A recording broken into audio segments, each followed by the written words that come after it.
Hi guys, welcome back to my channel, and this time I'm gonna show you how to make galapong from scratch. So all you need is this. So ito yung malagkit na bigas, the sweet rice. I soak it since morning, and then of course I have this my cuisinart. Ayan, food processor. So, lagay lang natin siya. Ayan. So, this is it. And then, this is the top, of course. Ayan. So, ito.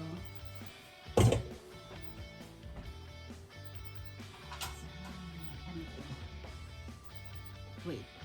And then, we need this, what do you call this? Katsa. Ayan. So, kailangan meron kang strain on top of palangana. So, pag tapos ka ng ano ito? So, eto lang. So, you put 1, 2, 3, and then isang tubig. Ayan. So, ganyan. Ayan. So, ganito lang siya.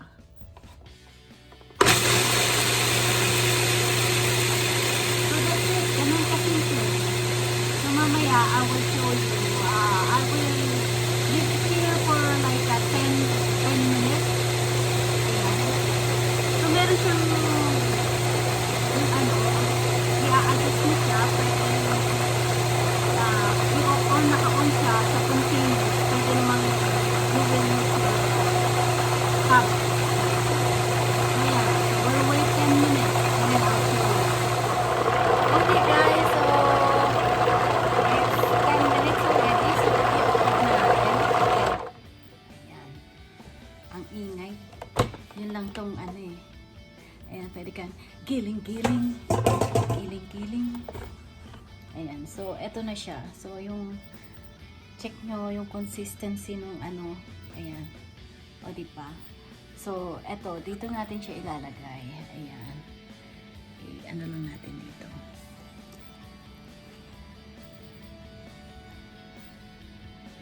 Ayan. So ganun lang. And then we'll do another batch. Kasi ano, dati di ako marunong gumawa ng galapong from scratch talaga. Ayan. Pero nung ano, natuto ako kay mother. Ayan. So, ganun ulit.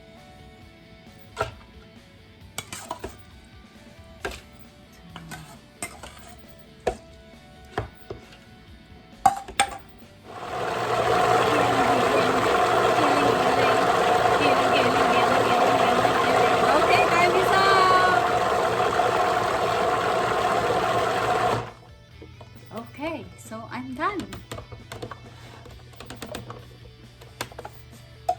So, ganun lang kadali mga momshie. Ayan, I'm done. So, eto, ibubuhos na ulit natin.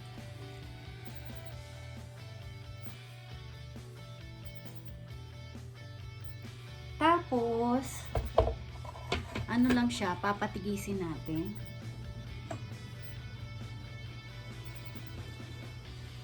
Kasi nasa katsa nga siya para mabuo siya. Kasi maggagawa ako ng bilo-bilo today. Ayan, o, eto na siya. So, kailangan kasi maano natin to. Ayan, so piga-piga. Ayan. Kasi maggagawa tayo ng bilo-bilo. Ayan, may bisita kasi akong darating galing dun sa Cavite. Eh, ito, paborito namin yan doon. Kaya lang doon sa Cavite, puro ano talaga, yung langka fresh, pero yung gagamitin ko is ano lang, yung nasa lata. Tapos instead na nasaba, I use yung plantain kasi yun yung available na ano dito. Kasi yung nabibili na saba dito hindi masarap. So ayun, papatikisin lang natin to para ma-mold ko siya.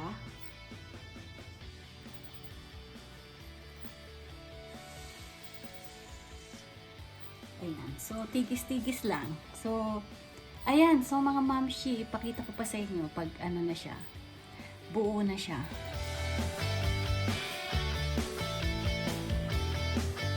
Okay guys, so, eto na siya. So, kailangan yung consistency consistency ng ano natin. Ayan, ng malagkit. Yung pwede mo na siyang ano, yung ipilo-bilo na ganyan. Ayan. So, ready na siya. O, diba? Bongga. Ayan. So, pwede na akong mag-start para sa bilo-bilo. So, ayan. So, that's it, guys. So, you don't have to, buy from the store. You can do it yourself in your house as long as you have a food processor. Ayan. Madali lang siya. Ito, pinaano ko lang siya, piniga ko siya para mawala yung tubig. So, eto na, oh. Ang galing. Pwede na ako magpalitaw, pwede na ako magbilo-bilo. Ayan, ganyan. So, iba yung lasa niya. Tsaka masarap din siya sa puto. Pag yung giniling is from scratch, hindi yung store-buy talaga. I have nothing against store-buy, but mas masarap talaga yun. Ayan. Okay guys, that's it for today. Medyo aligagang-aligaga na si Momshie kasi 6:15 na, 8 o'clock darating na yung bisita ko. Hanggang ngayon nag-ano pa ako para sa bilo-bilo. So hindi pa ako nakakagawa. Tapos naggagawa pa rin ako ng puto. Anyway, thank you so much for watching. Ayan, yan ang buhay Amerika. Ayan, para-paraan. Ayan, 'di ba? Kasi nung nasa Pilipinas, hindi naman ako marunong magawa nito. Pero gustong kumain, kaya kailangan matuto. Thanks for watching. God bless everyone. Bye! Mare, ito na yung ano ko. Pinatan. Sarap.